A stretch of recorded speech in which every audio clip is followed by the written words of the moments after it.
आपने मुझे ये मौका दिया। हाल ही में माननीय वित्त मंत्री ने एक स्कीम की घोषणा करी जिसके ज़रिए ये कहा गया कि 5 सालों में 1 करोड़ युवाओं को इंटर्नशिप का अवसर प्रदान करेंगे और ये नौजवानों को साल का 60,000 रुपये मिलेगा, महीने का 5,000। सरकार ने इसके लिए 10,000 करोड़ का प्रावधान किया है, लेकिन स्कीम को अगर देखें तो पता चलता है कि इसके ऊपर 60,000 करोड़ कम से कम लगेंगे। Are you on question number 78? यहाँ पे मैं ये माननीय मंत्री से ये जानना चाहता हूँ, क्योंकि वित्त मंत्री ने ये ऐलान किया कि 500 चुने हुए कंपनीज की ओर से CSR फंड ये नौजवानों के ट्रेनिंग पर खर्च किया जाएगा।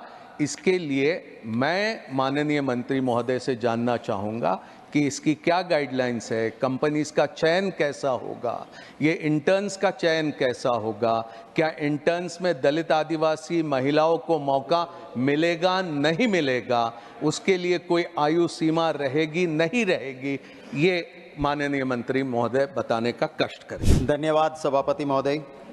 मैं माननीय मंत्री जी से आपके ज़रिए ये जानना चाहता हूँ कि क्या ऐसी कोई गाइडलाइन बनी हुई है कि पब्लिक सेक्टर बैंक्स ओवरसीज़ में जहाँ आप खोल रहे हो उसके लिए कोई गाइडलाइन बनाई है, और जहाँ पे आपके फिगर्स के हिसाब से 11 लाख से 17 लाख करोड़ का बिजनेस आपका बढ़ा है, तो जब आपका बिजनेस बढ़ रहा है तो ब्रांचेस कम क्यों हो रही है?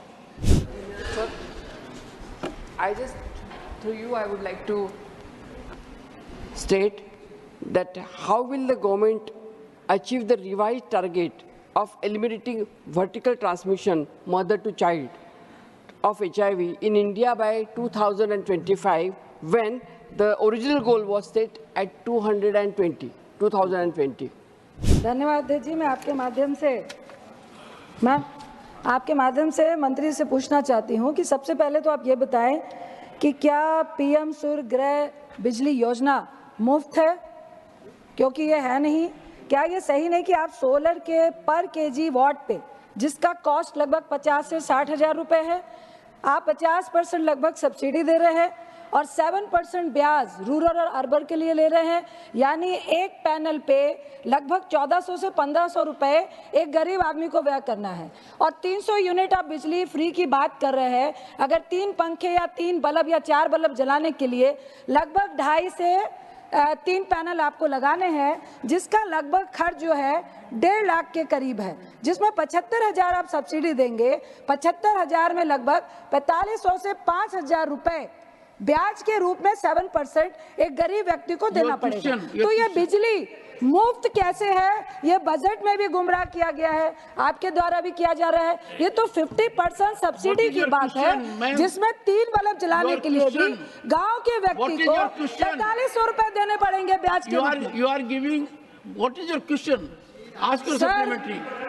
सर, ये मुफ्त है क्या? इसमें 50% ब्याज गरीब को नहीं देना है क्या? 300 यूनिट बिजली लगाने में 75,000 पे 5,000 रुपए उनको ब्याज। ऑनरेबल मिनिस्टर, अध्यक्ष महोदय, एकंदरीत जो हा 104 नंबरचा प्रश्न आहे, माझ्या मतदारसंघात आपण पाहिलं असेल की चंद्रपूर जिल्ह्यात 444 आत्महत्या झाल्या आणि देशात सगळ्यात जास्त आत्महत्या माझा जो दुसरा मतदारसंघ आहे त्यात यवतमाळ जिल्ह्यात 1641 आत्महत्या झाल्या, पण अजूनपर्यंत शासनाने कुठलीही दखल त्याची घेतली नाही।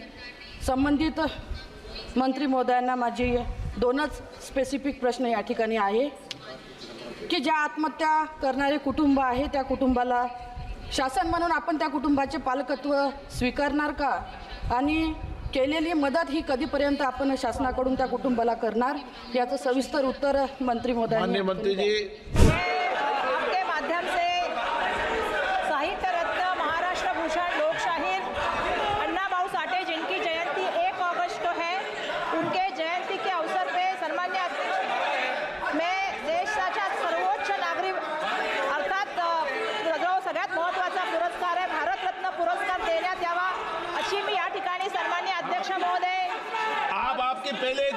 सदस्य को नहीं बोलने देना चाहते। आपके दल की सदस्य प्लीज।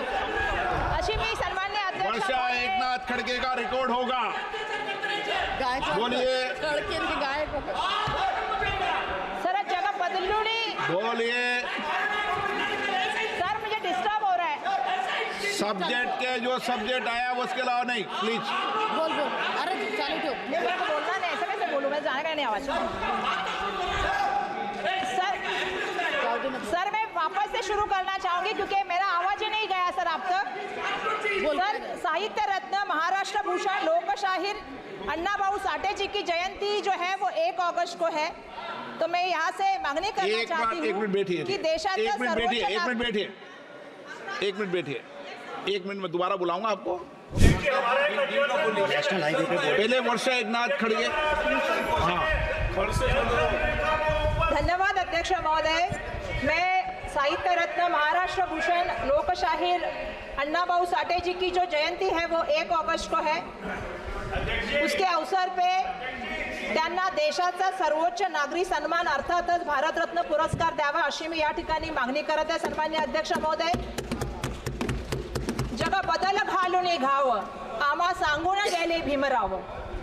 उभे आयुष्य ज्यांनी मानवतेसाठी व शोषण मुक्तीसाठी समर्पित केले, साहित्य सम्राट महाराष्ट्र भूषण लोकशाहीर अण्णाभाऊ साठे यांनी आपल्या वास्तवदर्शी साहित्यातून माणूस आणि मानवी वृत्तीचे सन्माननीय अध्यक्ष महोदय दर्शन घडवले आहे। शाहू फुले आंबेडकरांच्या विचारांनी प्रभावित अण्णाभाऊ साठेंनी आपल्या लेखणीतून दीनदुबळ्यांची, उपेक्षितांची, कष्टकऱ्यांची, पीडितांची हाल अपेक्षा वेदनाची जाण समाजाला करून दिलेली आहे। सामाजिक न्यायाचे, बंधुत्वाचे आणि समतेचे विचार समाजात रुजवत अण्णाभाऊंचे लेखन हे सामाजिक परिवर्तनाचे माध्यम आहे। आज जेवढी प्रभावशाली आणि उपयुक्त त्यांचं साहित्य आहे। प्लीज सन्मान्य अध्यक्ष महोदय मला थोडक्यात बोलू द्या। सन्मान्य अध्यक्ष महोदय 35 कादंबऱ्या, 10 लोकनाट्य, 24 लघुकथा, 10 पोवाडे, 1 नाट्य, छक्कड व 1 प्रवास वर्णन असे त्यांनी त्या ठिकाणी मोठ्या प्रमाणामध्ये लेखन केलेले आहे। संयुक्त महाराष्ट्रामध्ये सुद्धा सन्मान्य अध्यक्ष महोदय मी आपल्याला सांगू इच्छिते की त्यांनी जे योगदान केलेलं आहे ते खूप असं अमूल्य असं योगदान आहे सन्मान्य अध्यक्ष महोदय। अण्णाभाऊ साठेंनी फकीरा या कादंबरीला महाराष्ट्र राज्याने सुद्धा पुरस्कार दिलेला आहे आणि म्हणून माझा रशिया प्रवास वर्णनात त्यांनी रशियातील समाजवाद व्यवस्थेचे वर्णन केलेले आहे। त्यांच्या सामाजिक न्यायाचं कौतुक जितकं करावं तेवढं कमी आहे। साठे यांच्या या कादंबरीतून महिलांचे सक्षमीकरणाचा विषय हाताळला। त्यामुळे सन्माननीय अध्यक्ष महोदय त्यांना या ठिकाणी जो आहे तो देशाचा सर्वोच्च नागरी पुरस्कार अर्थात भारतरत्न पुरस्कार द्यावा अशी या ठिकाणी सन्माननीय अध्यक्ष महोदय मी आपल्याला विनंती करते। सामाजिक क्षेत्रामध्ये आणि लोक चळवळीमध्ये आणि शोषकांचा आवाज उचलण्याचं त्यांनी काम केले। धन्यवाद सन्माननीय अध्यक्ष महोदय।